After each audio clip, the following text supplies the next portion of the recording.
રાજસ્થાનથી drugs લાવી વડોદરા શહેરમાં ડ્રગ્સની delivery કરતા ઇસમને કિંમત રૂપિયા 6,62,800ની કિંમતના મેફેડ્રોન ડ્રગ્સ સાથે પકડી પાડતી વડોદરા શહેર એસઓજી. વડોદરા શહેર એસઓજીની સફળ કામગીરી. રાજસ્થાનથી ડ્રગ્સ લાવી શહેરમાં વેચતા ઇસમની ધરપકડ.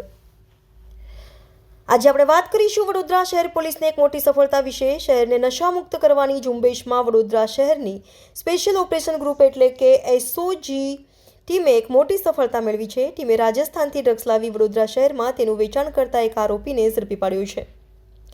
બાતમીના આધારે કાર્યરત એસઓજી ટીમે કપુરાઈ જૂના જકાતનાકા પાસેથી અશોક કુમાર મહિપાલ મેઘવાલ નામના આરોપીની ધરપકડ કરી છે. આરોપી પાસેથી મેફેડ્રોન નામનું ડ્રગ્સ મળી આવ્યું છે, જેની કિંમત 6,62,800 રૂપિયા છે. પોલીસના જણાવ્યા અનુસાર આરોપી રાજસ્થાનથી ડ્રગ્સ લાવી વડોદરામાં વેચતો હતો. આરોપી પાસેથી ડ્રગ્સ ઉપરાંત એક મોબાઈલ ફોન અને રોકડ રકમ પણ જપ્ત કરવામાં આવી છે. પોલીસ આ મામલે વધુ તપાસ હાથ ધરી છે અને આરોપીના નેટવર્ક વિશે માહિતી મેળવવા પ્રયાસ કરી રહી છે. વડોદરા પોલીસની આ કામગીરી સરાહનીય છે, ત્યારે આપણે પણ પોલીસને સહકાર આપીએ અને આપણા શહેરને નશામુક્ત બનાવવામાં મદદ કરીએ. જો આપને કોઈ શંકાસ્પદ વ્યક્તિ અથવા પ્રવૃત્તિ વિશે જાણકારી હોય તો તરત જ પોલીસને જાણ કરો.